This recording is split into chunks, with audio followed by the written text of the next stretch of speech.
Chapter 32. Jimmy waited until he was certain the black dragon was gone. He sneezed from the chill and shook himself. The wet sun clung to his scales and it made him feel uncomfortable. He backed up into slightly deeper water and let the waves wash over his body. The wounds he had received burned and his side felt like it was on fire. He ducked his head beneath the surface and let the water clear most of the sand from his face. When he broke the surface, he heard a voice call his name. The sound of the crashing waves made it hard for him to hear the voice. Candace pounded up to him and walked splashed through the shallow waves until she was close enough to see Jimmy clearly in the moonlight. "Jimmy, are you right?" She needed a close look over his wounds. "Dear ancestors, you're a mess." Jimmy had cuts and gashes on his face, shoulders, arms, legs, and back. The exceptionally large wounds were slash marks across his left cheek and across his forehead. Torn skin on his neck was already turning sickly yellow-green, and pus was starting to form over it. But lightning burning in chest didn't hurt as much as his right side. Jimmy's pulp was relatively unscathed, but his entire arm from his wrist to his shoulder and down his right side had been charred black.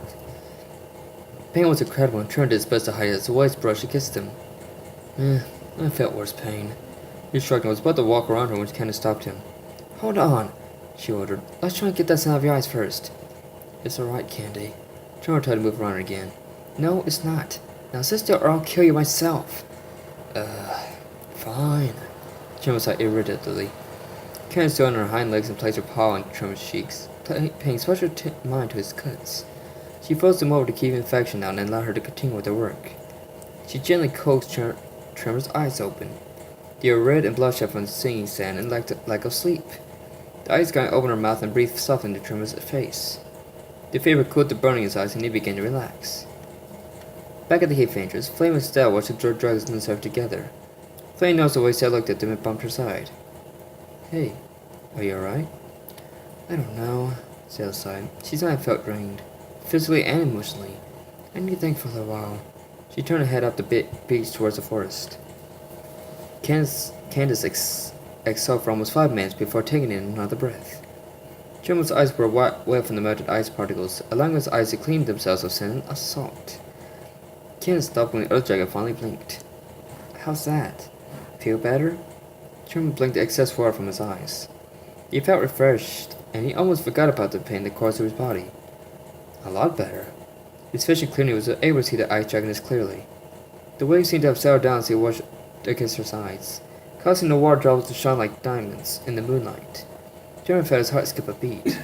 She seemed almost magical, the way the light reflected off her scales, and her eyes looked as if they were glowing themselves. "She really is beautiful," Jim thought to himself as he began to lose himself in her stare. Then he had a sudden flash. Her reaction when he had comfort with his feelings. Jim's heart sank and he looked away sadly. "You know, you didn't have to," he said. Candace only giggled slightly. Her cheeks flushed, but Trim was unable to tell in the darkness. "I suppose not, but it's the least I could do. I mean, you didn't need to jump to fight with Liam to defend my honor. I could have easily handled it myself."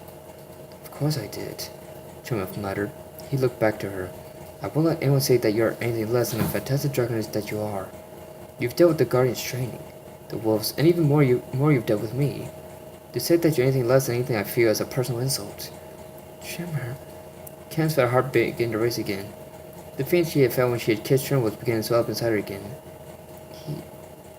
He really likes me after all," she stammered to herself. "Maybe." She let her mind drift off on fantasy. She and Trimmer stared deep at each other's eyes. Feeling bored, she slowly began to lean closer to Trimmer's face. The other dragon took the hand and began to move closer until his chest was just barely touching hers. Candace leaned in and rubbed her snout against Trimmer's. He growled softly, content with the contact. Candace took a deep breath and pressed her lips to his. The two dragons stood together in the moonlight, the ocean rippling around them, in a loving embrace that Candace would have been happy to enjoy the rest of her life. While Candace stared at Trimmer in her little daydream, the earth dragon's eyes caught sight of some move behind her. He broke his gaze and spotted Stella as disappear into the trees. She hung her head and her wings drooped sadly, and Trimmer instantly felt sorry for her. He gave Candace one last glance before moving out of the surf. "Hey, where are you going?" Candace asked in surprise as she snapped out of her fantasy. "I think I should go." Trimmer sighed sadly. "I think I should go apologize to Stella. Especially after I kicked her boyfriend's..." He shook his head and corrected himself. "Ex-boyfriend's tail. I just want to make sure she's okay." He hovered up the beach with Candace, following him closely. "But you're hurt," Candace protested. "You need to rest. Stella will be fine." You can ask her later.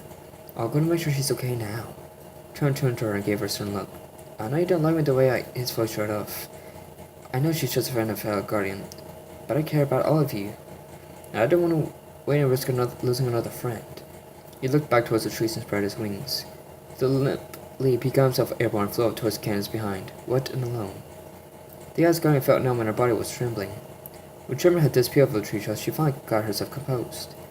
Her tongue stuck in the sand and a furious snarl ripped from her jaws. I was trying to help you, asshole, she shouted. Flame had been watching by the cave hunters, and even he shrank back the Guardian's display of power. Candace rode on a flurry of snow, ice, sand, and sleet. She opened her jaws wide and unleashed a beam of light energy. The waves still went where they were, frozen for over a quarter of a mile. The fire-breathing gulped loudly and slunk back in the cave. What's going on out there? Ember asked. She had her paws hovering over Spyro, who lay half unconscious on the floor. Sparks hovered at his brother's side, relieved that they were both still alive, but not at the prize. I have no idea. Flame shook his head. Long story short, I guess Leanne is gone. Still some time alone time. Tremor has pissed off Candace again. By what means? I have no idea. Amber sighed and shook her head. I hope that doesn't mean the end of everything. Me too, Amber. Flame nodded and sat down next to Spyro. Me too. Tremor was glided over the root treetops. The wind felt even colder than the ocean. He had found no sign of Stella. After some time, the trees disappeared and he came to the vast grassland where he had been hunting earlier. He spotted Stella about halfway out across the plain, sitting beside an apple tree staring up at the starry sky. Tremor descended towards her and came to a clumsy landing a few yards away from her. The sudden noise of his arrival caused her to jump in surprise. Tremor? What are you doing here? She caught up and rushed over to him as Tremor picked himself up off the ground.